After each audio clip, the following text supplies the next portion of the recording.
అసలు నన్ను ఎందుకు కొడతారు సార్? మీరెవరో కూడా నాకు తెలియదు. నన్ను ప్లీజ్ ప్లీజ్. తను నీ మూలంగా నాకు. ఎవరు సార్? ఎవరి గురించి మాట్లాడుతున్నారు? బిందు.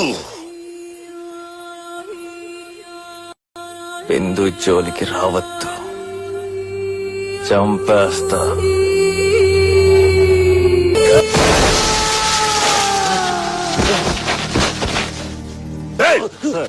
శృతిరా, సాక్స్ కూడా.